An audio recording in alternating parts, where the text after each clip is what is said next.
This morning I was at the gym. I was in my own workout. I wasn't looking for dead people. I didn't care about dead people. In fact, I just wanted to get through my reps. Yeah. Lisa, thank you so much for being here and for tolerating my, I guess, kind of like lack of knowledge, if you will, ignorance, but yet extreme curiosity.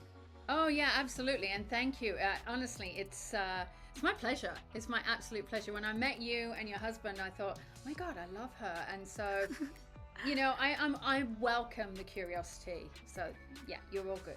Awesome. Well, I have to ask the first question, which is how does one even get into this line of work? Like, first of all, when did you recognize, all right, I have something that's special, and what did it look like in terms of telling other people about it without having, or maybe you did have the fear of like they're going to think I'm crazy? Well, okay, so it's funny because this is not something I planned on doing. I wanted to be a high school teacher, which I realized I should never have been a high school teacher at all. But I wanted to be a high school teacher. Teaching is very much in my line of work. It's very much in my soul. And ironically, I am teaching now, which is the work that I do. But to be a psychic medium, it's not something I planned on doing. My grandmother was a psychic medium, my aunt was. But at the age of 4, when I first started to see, I guess, dead people, it's a bit of a shock. But the other thing is, on the other hand, you also think, who else sees dead people? And you think it's normal. Mm. So coming out, I remember telling my mom and dad, and they thought I was absolutely crazy. In fact, my mom used to say, be careful because, and this was a phrase that she used, and obviously it's not something we would use now, but the men in white coats are going to come and get you, Lisa. They're going to think you're crazy. And so I hid it for so long. My grandmother, obviously, she came out doing it, and then finally, when I start telling people this is what I do, my dad, and I was probably I was like 24 at the time. My dad said, so when is it that you're going to get a proper job? Sure. And I don't think he really truly embraced it until I come over to America. I had my TV show, and I think he actually saw me in action. But up until then, I'd been doing readings for a very long time, and he was still asking me, isn't it time to get a proper job now? It's just a dad's way, isn't it? Oh yeah, absolutely. That's so funny. When you say that your grandmother did this, and I think you said an aunt, Yeah. when you say that they were psychic mediums, is that something you learned in retrospect that they had that gift, or do you mean like they had the business card, they were doing this as a profession?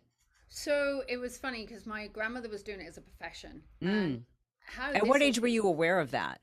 oh, I was aware of it. So, oh my gosh, I now want to go back into UB40 red wine era because I remember, Yes. this is so funny. I remember walking into my grandmother's living room and there was UB40 sitting on my grandmother's couch because, she lived in Birmingham. And I think it was like mid 80s. I was probably 12, 13 at that point. And, I didn't know anything else. My grandmother, as far as I was concerned, her phone just completely rang. She had people sitting at her dining table. I don't know exactly what was happening at the time. I just knew that we had to knock on the window so she didn't think it was a client and that she could let us in. Wow. It was like little codes. It was so weird. But I didn't know anything about it until I was probably about 18. And she said, now I'm going to tell you some things and I need you to listen. Did And she I know that didn't, you had the gift? oh, absolutely. And that was the conversation that she actually was telling me at the age of, it was really 19. She sat me down. She said, Lisa, I need to tell you some things. You have got my gift. You are going to be very well known. You're going to America. And I'm like, no, I'm in England. I'm a homebody. She said, no, you're going to do this and you're continuing with my work. And I thought she was crazy. I thought, I don't see dead people. This is not something I do. And before I knew it, then, she started to tell me some stuff, but she never taught me. She said, I will always help you. And little did I know that she had had a visitation from, one of her spirit guides or someone in spirit telling her that she only had a short period of time to live and that Mm. she had to let me know. And here I am. Well, let's start with the like terminology too. So I'm a Christian and I believe in God, and I will hear sometimes that terminology, like I got a message from spirit. Hmm. Is that a term that is to be all inclusive? Like no matter what you believe, it's just higher power? Because obviously there's people who, because of their faith, they're very not just skeptical, but like if you're even talking about that, that means you are, it's blasphemy. I mean, I have friends, Hmm. close friends, who are Christians who are like, I want to hear nothing. I want nothing to do with it. It feels wrong. I'm like, to each their own. Absolutely. It's funny because I was brought up what we call Church of England, which is Christian, and so which was great. And I also believe in God, and I believe that there is a higher power. And I, ironically, am a minister. I'm a spiritualist minister. So it's a religion that I practice. And I asked one of the largest spiritualist people that I know, I mean, beautiful woman, Anne Gaiman, and I said, "And tell me about what you think spiritualism is." She said, "Lisa, darling, it is just Christianity with messages added on to the end." I like that. And, I call spirit as all encompassing, whether you call it divine, whether you call it God, whether you call it the universe. I think it's important that you have something to believe in. Yes. And as long as you have a belief, then, and you have a love, then listen, you can't go far wrong, because as long as you've got that guiding light, then that's what we need. Mm. So you are 18 years old, or even in your early 20s, you're kind of embracing that this gift could also be a career. What was the first experience where you actually did this professionally? Oh gosh, I remember it so well. You know how you remember those crazy moments? Yeah. I never wanted to do this professionally. I had no idea, and my hairdresser and my very good friend said, "Lisa, I've got you a client. You're going out Saturday and you're charging this amount of money." Because there's a big sort of like thing that this is a gift, you should give it away. So Mm. I was like, "Oh, I shouldn't charge." Anyway, so I went out on this Saturday morning. I was 23 years old. So that's 25 years ago. I was 23 years old, and I basically gave this woman a reading. And in 20 minutes, I had brought through her father and I brought through all of these different people. And I made it go on for like an hour or 2 hours because I didn't know what she was expecting, didn't know what she needed. And I was like pulling teeth at the end, but I had never done a reading. I had Mm. never really had a reading. I didn't know what it was about. And that's what started me off on the exploration of psychics and mediums. And so I started to get a lot of readings. And I actually became a little psychic junkie. I'm going to be honest, which I think is super unhealthy. So Hmm. I'm a big advocate for making sure that this work is a healthy environment that we go into, and ethically I'm so strong on it. When But you I say that became you became a little bit of a junkie, I'm gonna write myself a note to go back to that question because I think maybe before it we should lay some groundwork for myself, anyways. What is the difference between a medium, a clairvoyant, a uh, someone who does intuitive readings, like what are, Mhm. and a psychic? Like what are the terminology? What does that mean for us? So as a psychic, you could use the word psychic, intuitive. It's where we get visions Okay. on someone's life. Okay, I personally am never going to tell you what to do in your life, because it is not my job to say to you, this is what's going to happen, because we all have free will. If I see a career path, I'm going to explain different career paths. Hmm. It's all up to you. A medium is the mediator, the middleman between this world and the afterlife. And then the clairvoyant that you speak of is where a lot of people, they just see. Clairvoyance is actually a terminology that we use for senses. It means clear seeing. So we're Huh. just seeing things clearly in our mind. It's like you can have clairaudience and you can have clairsentience. So it's actually comes from the French word clair, mean clear. So it's clear seeing of visions or spirits or things that are happening. Interesting. Okay. Okay, got it. That makes sense. And so when you said that you got really wrapped up into studying or understanding the psychic world and that it was unhealthy, what do you mean by that? So I became your psychic junkie, as I said, which meant I was going through. This was sometime after I'd started this work, but I had had a baby, my son Charlie, and I had broken up with his dad, and I was desperate to find out what was going on in my life and if we were going to come back together and something, where I was going, because having a 1-year-old child with no job, you don't know what you're doing, it's hard work. Yeah. And so I went from psychic to psychic to psychic to psychic Oh, to back up what the first psychic said. okay. And so I became this psychic junkie that ran up back in the day. I mean, it was hundreds of pounds worth of telephone bills because it was telephone psychics and everything just to find out and to give me security. And in a way, that was really good for me because now I'm the teacher 20 odd years later, and I will absolutely, oh my gosh, my students, it drives them insane because I will make sure that their ethics are so high that they do not see repeat customers after at least 6 months in advance, apart, or they don't read for someone who has just had an immediate passing. Oh. You have to wait. And I think it's life experience that's put me into that position. But that psychic junkie lesson was probably the best lesson I had as a teacher now in this position. And so when you say that someone who is a medium is kind of that medium between the afterlife or people who have passed and people who are here today, what does that look like in when you are just in your everyday activities? Like, do you run across people where you get a feeling or a reading or something you want to tell them? Do you have to give, if you will, people in the afterlife permission to talk to you? Like, what does it look like? So it's a really good question, actually, because on my TV show, that's what I used to do. We used to do Man on the Street, and you know, and I would just kind of accost people.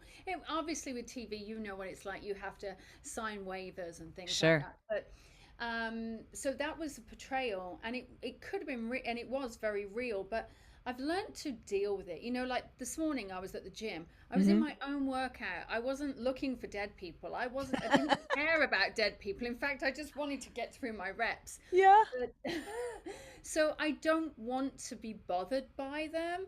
So I actually just shut them down. I just ignore them. And a lot of it is mind control. Okay. And it's being able to realize and say, you know what, there's a boundary here. It's like you will keep your phone off. You turn your phone off and you make sure no one bothers you. I'm exactly the same with spirit. I'm Mm. done Mm. because otherwise it can drive you crazy. It's crazy to think that when I go to the gym, I have to wear headphones so that people understand, like, I'm here to get my workout in. I have a certain number of minutes. I love you, would love to talk, but not right now. And so Yes. you have to literally do the same thing with messages you're hearing externally. Yeah, yeah. I've just learned to cope with it, and it's something that we just deal with. But there are times that I'll look at somebody in the store. Like today, I was doing a coaching session, and I was not in that mindset of connecting, but I was working with my client, and I said, just stopped and I went, "Are you okay?" And she said, "Why?" And I went, "I don't know, your energy's off, and I just want you, have you eaten?" And 5 minutes later, she went, "Oh my God, I don't feel very well." So it was like I just knew. I Hmm. can just, and so those things are important for me to say, but I'm not going to go, I'm not going to go around looking for everyone's dead people because it's an Mm. invasion of privacy. But has there ever been an occasion where I have to, like, I absolutely, I'm getting this message and this person needs to hear this. This message needs to be received. There are times, I mean, I have done it recently with, Tell us. yeah, I have. I did it recently when, their loved one had passed away, and it wasn't a long time. I think it was probably been like 3 weeks. And I'm like, this person's driving me insane. They, and I was feeling them at home. So I just called them up and I said, hey, how are you? Just chat, chat, chat. And I went, so by the way, your dad's bothering me. And I said, I don't know whether you're open to receiving this. And she went, sure. And next thing I know, I started the reading and I went, Oh, great. And, wow. and it was just perfect. It's exactly what she needed to hear at that particular time. Mm. And little did I know, it was his birthday that day. Wow. That's I know. crazy. How often do people, though, seek some comfort and closure by finding a medium, and maybe they're hoping to get something that you can't give them? How do you deal with that? So it's interesting because I think that's one of the reasons why I went into coaching and I went into teaching. Because what I found, it's funny, I'm writing about that right now, is I've found that out of the thousands and thousands of readings that I've done, majority get closure. They walk away knowing and feeling that their loved one's okay. But there are a couple that will walk away like I have opened the wound again, like a Mm. tragic passing or sadly a suicide, whatever it may be. But they have put that, but all of a sudden it's ripped open those old emotions. Hmm. And so that's why I went into, I'm not a therapist. And I always say to my students, you're not a one stop shop. You have to give them to the professionals. So I went through a coaching practice and trained as a life coach and grief coach and neuro coach and everything else. And I realized that I needed to go a little bit deeper because people's grief is so important to manage and to help and to nurture, and its kindness and its compassion, and not just being a normal psychic medium. And this is no disrespect to anybody who's a psychic medium, it's like we only scratch the surface. Sometimes we have to unlayer it. Sometimes we have to say, okay, so let's explore that emotion. Let's talk about that. Now, let me give you some exercises to connect with your dad. Let me Mm. give you some exercises to help you open up and really find your pathway. Because I think there's so much, a medium and a psychic, I stand here as absolute advocates for us, but I will also tell everyone that we can ruin someone's life in a heartbeat, and I do Really? not want to be responsible for it. So it's about coming across with compassion, care, delicacy. Oh my gosh, being delicate with our words and being ready to not judge and not think that we know it all, because we don't. When you say that you're a teacher and a coach, I Mhm. assume that what you're meaning is that you coach other psychic mediums. Is that true? Yeah, so I run a large spiritual development school and I have 35 teachers that I've trained around the world, and I Wow. have over 20,000 certified students under my brand. So it was very important for me because I couldn't, after my TV show and the hype, and I went a reading with Lisa Williams, that I couldn't service and I couldn't speak to everybody. Yeah. So I realized that if I could train ethical people to a standard that I was comfortable with, and test them and make sure that they had gone through these ethical boundary tests, that I felt confident to put my name to them, and that's what I did. Then are you able to share with us some things that you would want to look for when you're trying to find someone who's really good at this, who actually has the gift and they have the credibility? Yeah, you know what? I'm really glad that you mentioned that, because that's actually that's what people need. Is first of all, go by recommendation. I Okay. actually have a website, lisawilliams.com, and on there we're creating a directory of people that people can go to, which are all my certified students, and it's so we're actually in the moment of rebranding it right now, because we constantly are updating it. But if you don't want to go there, I would say get recommendation from a friend of yours. But if your friend has been and they were amazing for them, listen to your intuition. If Mm. this person doesn't vibe with you, if you go onto their website and you're like, the energy is not right for me, listen to it because it's telling you something. And so then just start seeking out, but always listen to your intuition. If you vibe with someone, when you get that person, you're like, yeah, I'm kind of Yeah. vibing Yeah. with that, then trust it. And that's what you have to go with. And the other thing is, no one should, this is one of my biggest things, no one should be touting for your business, like private message you, hey, I hear you want a reading, I see. something. Chasing you. Don't have anyone touting for business. And they certainly should never say to you, oh, you're in grave danger, but it's going to cost you another $155 Mm. or $200 to get that information. Really, you should be with someone who's kind and caring and compassionate, and always look at people's eyes. I always say, look into people's Ah. eyes, and you can really see the windows of the soul. And those windows of the soul are going to speak to you. You're going to resonate with someone. If you like them, you're going to resonate with them just by seeing their eyes. Well, if I like them, I like their energy, I like their vibe. I got a recommendation from a friend. They seem legitimate. But how do I know if they're really good at what and qualified at what they're doing aside from the recommendation? Like, are there red flags or things where you're like, might be a great person, might be very sweet, might be very nice, might even be ethical, but they don't have it. So you should always be able to tell within the first 5 minutes of a psychic reading or Mm. in the first 5 minutes, they should be able to either, after they've done their, hey, my name is, this is how I work, they should be able to connect to you, to a loved one that you can kind of understand. Maybe you can't pinpoint it, but you're kind of getting there within the first 5 minutes. And I would say within the first 10 minutes, if I have not got a connection, or if you are not sure of what I'm talking about, I am going to hand you your money back. And Mm. I'm going to say, you know what? I hope you find what you're looking for. I'm not the person. And that's what I will say to anyone.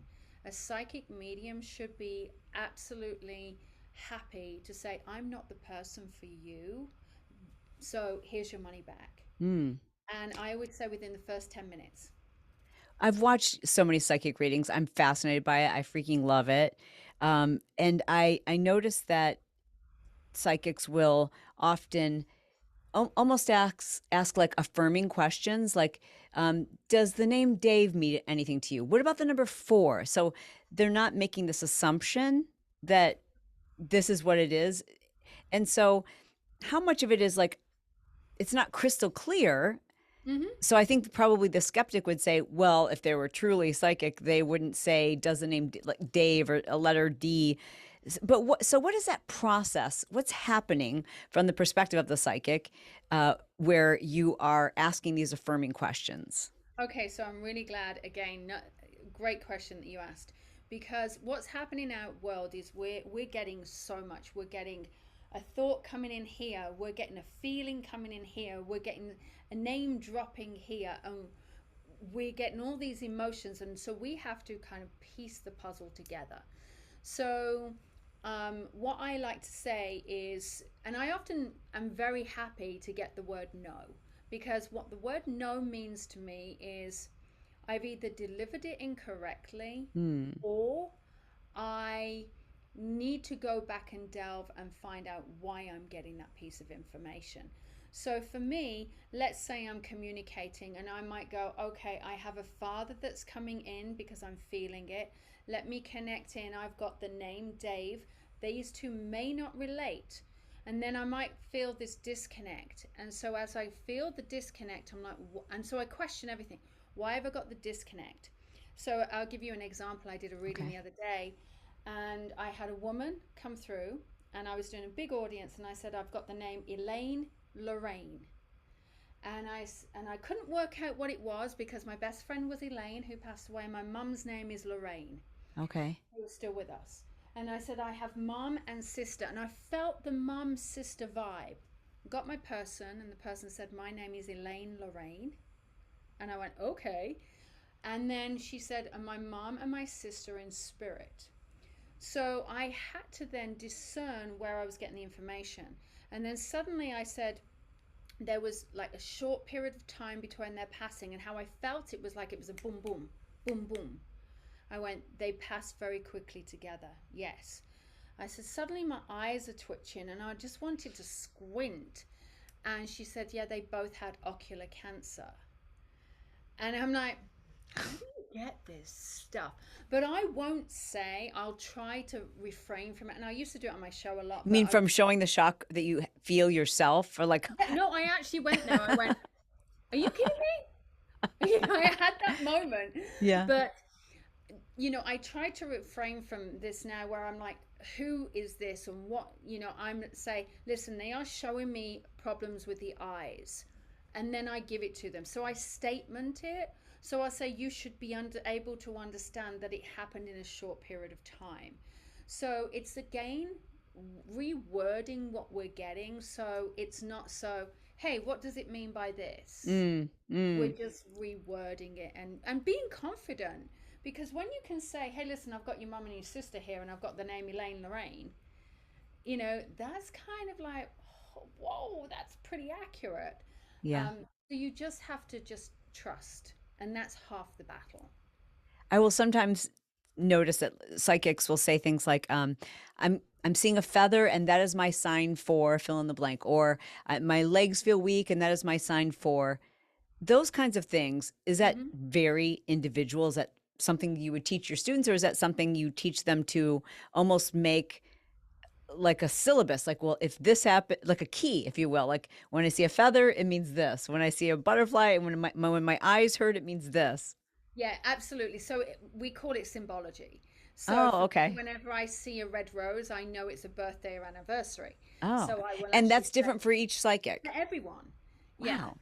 So, but then I'll also say, listen, I've got your dad coming through, and your daddy's showing me pennies, and you must always see pennies. So there might be something that Ah. you may see. So I'll be able to pick up on the feelings of that. So yeah, it is very individualized. And do you just like keep a record of that so you can start to see how these things connect for you as a psychic? I don't. I tell Ah. my students to, but I've been Uh-huh. doing it for so long now. I've been doing it 28 years, and I'm now it's been a long time. Yeah. So, for example, when you say I get a sister vibe, what does that look like to you? Like I don't know what a sister vibe from the afterworld would look or feel like. Yeah. So I don't know what it's like because I don't have a sister. But what I will feel, and so it's like a feeling. I won't see it. Ah, I'll either hear the word sister, or I will feel like this sister connection. So a mum will come a little bit higher, will come like they're one generation higher. yeah. And I'm very close with my mum, so I associate it with that vibe. And then I'm close to my dad, so I associate it with my father vibe. And then, my if it's a child, I associate it with my son or my kid, my kid, it's my daughter. I will call her a kid, with my daughter's vibe. So I actually, and what's interesting is when I get a stepfather or a stepchild, Hmm. I actually associate. My daughter's adopted, so I adopted her, and so I associate it with that because Kaylee is my child, but there is that disconnect. So sometimes I can feel that there's no blood connection there. Mm, It's kind of weird. Yeah. interesting. And I assume it's so different for each and every single psychic. And of the students that you work with, are there those sometimes where you're like, I know you want this to be your thing, but it's not? Oh yes, yes, so many. Not so many. So I And don't that's set okay. I anyone. think that's discerning. Yeah, I don't set anyone up for failure. So I take them through what we call the spiritual certified spiritual advisor class. And we start from right at the very beginning, feeling energy, how it all works, all the way through to advanced, let me test you, let me certify you. And it's an 18-month program. So it's not like I'm doing it in a weekend, it's 18 months. And there are some that I will get to level 2, and I'm like, so let's have a chat. Mm. Tell me why you want to do this so badly. And normally there's a reason why, and I'm like, you know what, let's explore a different avenue for you. And then there's some, and I think it's very important to understand people's why that they come into this work. So I get everyone to explore what is the reason why you want to heal. Well, I just want to heal people. No, it has to be for you too. And and then it starts to realize that they had problems and they lost someone, and it becomes very personal. When it becomes personal on them, then I can see their pathway, because their pathway might not be to communicate with other people, but it might be to go off and be a therapist, or it might be to go off and, work with the grief counseling. So there are elements that I always say to them, listen, this might not be the pathway for you, because I don't want to burst open anyone's bubble, but sometimes we have to. But do you believe that it is that there people are given a degree of that gift, if you will? Like some people are just it's just like playing piano. I mean, there are people who that I could take piano for the rest of my life and no one would call me a gifted Yeah, pianist, you know? yeah, So are there absolutely. degrees to that? Absolutely. I mean, listen, you're intuitive. You're super intuitive. But and there are, you may not go on and be a psychic, but you're certainly going to use your gift and your ability just to tap in and, go, hey, you know what? I don't think we should do this, or I think we should do this. So, absolutely. I think everybody has to listen to that intuition. Other people can just develop it. It's like a singer or Yeah. pianist. Absolutely. Yeah. And how much of intuition, like when you say, Shalene, you're intuitive. When I think of my own intuition, I think of it as being um, aware of people and Hmm. behavior um, and self-aware, maybe it's experience.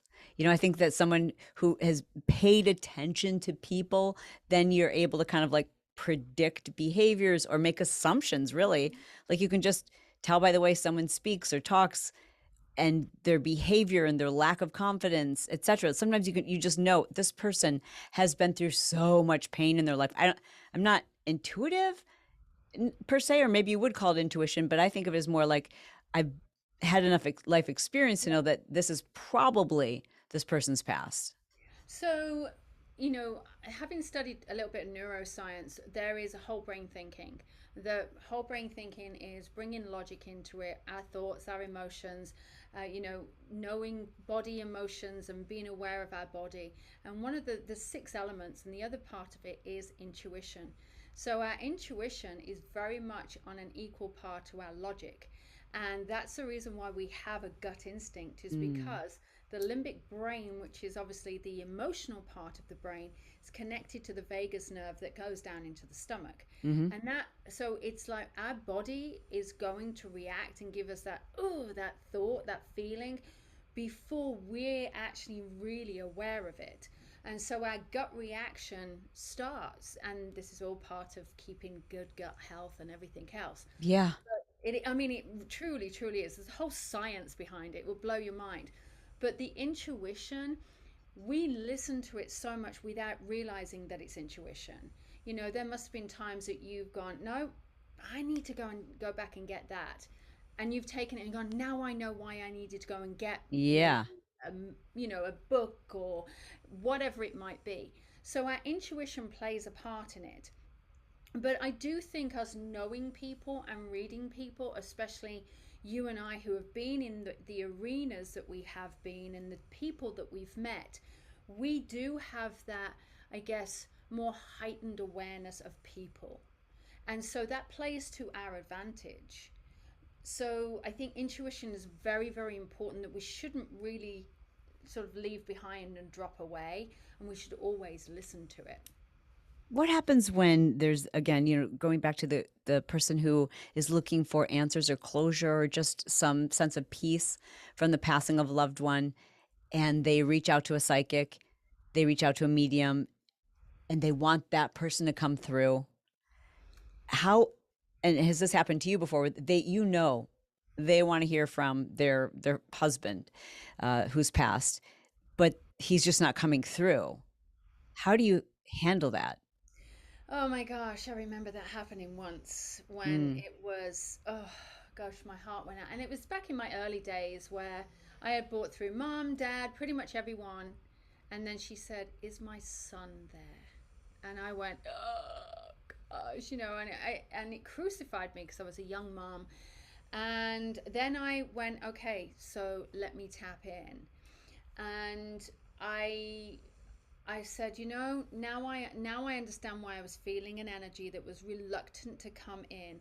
And sadly, her son had taken his own life. Mm. then I dropped everything, and my reading went longer, and I brought in her son, and I really went overboard to make sure that that happened. But what I've done now is I notice when the energy starts shifting. I notice when the energy is starting to come away from the afterworld. It's like, I don't know how else to explain it. The afterlife is very heavy in that connection, and more psychic is kind of woo, a bit Huh. lighter.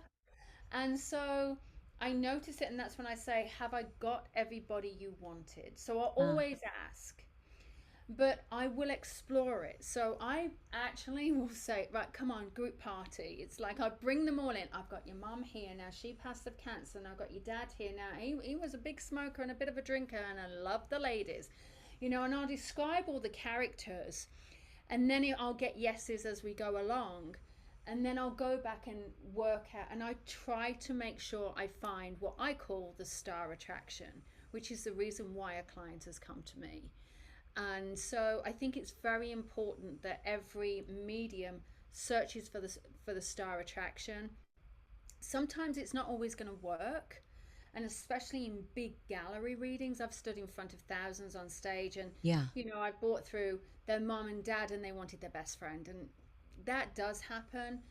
And I always say, listen, nothing is going to replace having a private one-on-one session where you can explore the afterlife. So I think it's very important that people realize that the quick readings of gallery readings, Mm. where there's thousands in front of you, to having a private one-on-one session, there's a huge difference, and they both have value to it, but the one-on-one you can't. It's just so much better. Speaking of which, we've been having this conversation on the podcast about phonies and fakes who sometimes Mm-hmm. can really rise to the top, and you're confused as to why when there's people who are like really legitimate at what they do. Um, is that even the case in your industry? Are there phonies and fakes that just drive you crazy because you wish you could like send out an all points bulletin? This is not Oh legit, my gosh, absolutely. I think there are in any industry. right? We Yeah. see it. I'm not one for slandering anybody else in the industry because it's a very small, unique industry. But oh my gosh, I look at them and I'm like, oh my gosh, oh my gosh, oh my gosh. And then people will talk about them in my class, and I'm like, Uh, have you had an experience with? And I'm like, yes. And so let's go back to what we were talking about. changing the subject. I love it. Oh yeah, let's change that subject quickly. For those of us who want to tap into our own intuition, if you will, what kind, sometimes there's these things where you're like, oh, that was a sign. Whether it's, like you said, seeing pennies, and every time you see a penny, that must be a message from someone who's passed, or even yourself. Like, um, gosh, this happens to me all the time, where I'll have this like very aggressive kind of post I want to make in social media, and I'll work on it like all day, and I'm like, I'm really going to take a stance today. I'm just going to really piss some people off. And then I go to post it, and it's like it disappeared. What? And Yep. then my mind is always like, oh, that is God telling me like, no, no, no, no, no. Let me just protect you from this. Absolutely. I absolutely agree. And I think things happen like you can't find your car keys when you're supposed to be going out, and that's going to save you. Or you shouldn't be posting. That happened to me earlier on. I wrote this post, and I was like, this email, I was like, where is it? And then I went, oh, you know what? Yeah, I shouldn't send that. So I think there is that intervening. I think absolutely spirit Mm. intervenes, God Mm. intervenes, the divine intervenes, universe intervenes for us to keep ourselves out of problems. Mm. And so it's like when we always say, I have a plan, and then that whole thing, well, God's going to laugh on your plan, Yes. because our plan always goes awry because we think it's great up here, but reality, does it really serve our higher purpose? Interesting. And then what about how that for that person who is maybe even listening to this episode because they're wanting to hear something that will give them that peace that yes, when you are seeing this is a loved one, or they want to have a closer connection. What advice do you have for them? So I am going to say, when you see a sign, because what happens is you see a sign and then you go, is that a sign? And in your head, you're like, if it's a sign from my mom, my dad, whoever it is, you are going to come back in the next 10 minutes. I'm going to have Oh. an angel feather that floats onto my desk. Stop looking for that. Mm. I'm going to say, if you innately feel that it's your mom, or you're hearing a piece of music that reminds you of your dad, or you're seeing a penny and it's like, oh my gosh, a penny from heaven, trust it. Mm. Because they are working exceptionally hard to give that message to you, to say, hey, I'm with you, I'm behind you, I have got your back, I am looking after you, and I'm okay. I'm going to say just trust it, because our loved ones give us signs every single day. We just walk around and we just don't even see them. So when we get that feeling, oh, I'm feeling my mom, or a random thought pops in and you're like, why is my mom coming into my head? It's because they're with you. You just got to trust it. And when you hear people talk about having been here before or past lives, how does that fit into all of this? And is that something you pick up on? So, yeah, I mean, in readings, I can pick up on past lives. I think past lives are so important and they're so interesting because I think they have molded who we are today. Hmm. Um, but again, it's back into your beliefs. I mean, I have had the absolute pleasure of getting to know a guy called Brian Weiss, who Hmm. wrote the book Many Lives, Many Masters. And he was a doctor, um, and he basically was regressing his patients back, and then they started to remember past lives, and it was so incredible, and wow, oh my gosh, and the stories are remarkable. And so there has to be something in it. Do I know specifically? No, I don't. Have I experienced a past life? Absolutely. Do I know what I can recall? Absolutely. But I think it's all individual. Again, it goes back into your belief. If you believe in it, then great. If you don't, then that's okay. Yeah. Interesting. Yeah, that one's hard for me. Um, Yeah, I'm you going to know? admit it can be hard for many. Yeah, Yeah. and not that I'm closed-minded to it. I just haven't experienced anything like that Hmm. myself. So it's hard to wrap my head around that, to try to imagine remembering a past life. Well, first of all, I could barely remember what I did this morning. So I can't imagine how in the world I can imagine. I'm trying to remember the current life. Yeah. I don't know if I have the bandwidth to go into past lives. Um, but super helpful. The last thing I wanted to ask you, just for selfish reasons, is knowing that you've been on TV and you've had your own TV show and have appeared on so many other shows, and even that people know who you are. Hmm. That is there this pressure where you show up someplace? Like I have a girlfriend who's a comedian. She says her fear is that she's being invited to parties unknowingly, that people are expecting her to be, the entertainment, and even with like a television show, all the lights are there. The grips have set the lights, and the studio audience is waiting, and there's these huge expectations, but it's not something you can turn on and turn off, I would assume. So how do you deal with that? Like Yeah. maybe today it's just not working.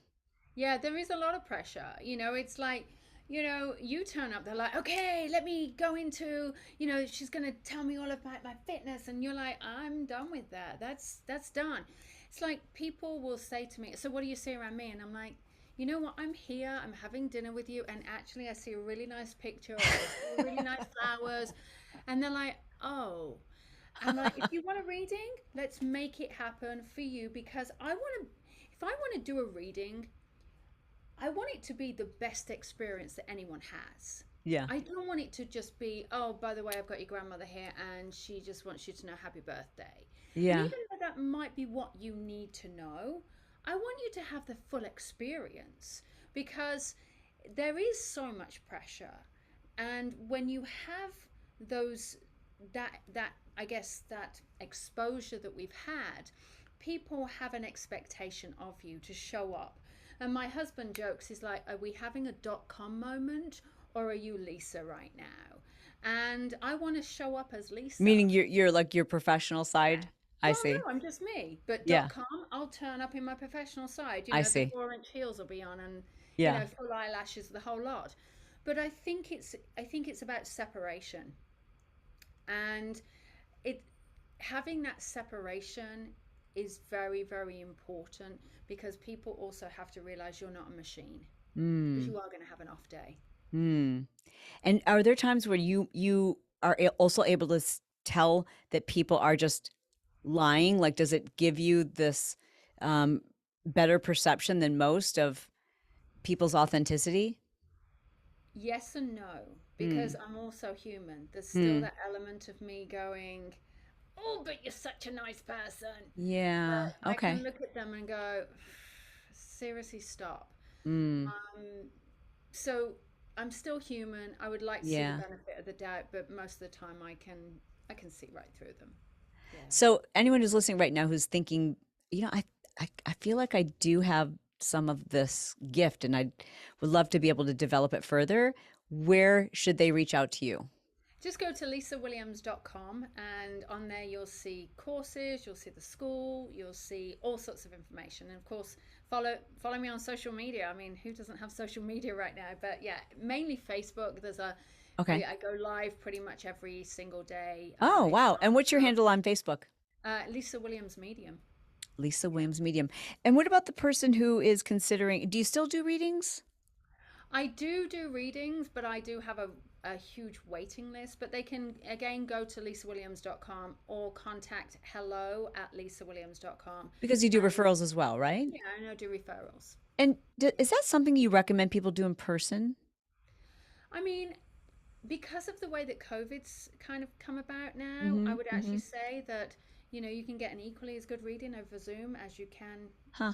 face to face. So I did yeah. an intuitive reading. I guess it was be a couple weeks ago, and I felt like I probably would have felt more connected in person quicker. I Yeah. eventually felt connected, but I did feel like it took longer to warm up because I have to watch her body. Like, I don't know. I can't see her hands. I can't see her Yeah. feet. I can't see how she's dressed. I can't see her body language. So things that I normally would use to like assess a person or Hmm. connect, I should say, even weren't there. But I did eventually feel like there Yeah. was a connection. So Yeah, absolutely. And I think that's important. That's why I think having a Zoom is really important for you. we Yeah. can certainly reach so many more people.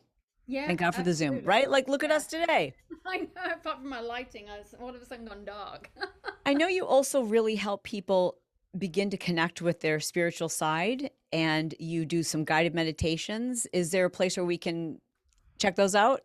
Yeah, so actually we did a special for you. So if they just go to lisawilliams.com forward Okay. slash healing, and we can I think there's 5 meditations up there where you can connect to yourself, you can connect to your guides. So there's a lot of different meditations on there. And just to repeat that, it was lisawilliams.com Lisa forward slash Williams healing. Healing. Yeah. Healing. Beautiful. That's awesome. Well, Lisa, thank you so much for doing what you do. Thanks for being here and answering my questions. I'm sure these are questions that other people have had, and I just appreciate having the ability to have this like open conversation and go at this from a very curious newbie standpoint. Oh yeah, absolutely. It's been a pleasure, and thank you so much for having me. It's been awesome. Absolutely. Thank you. Thank you.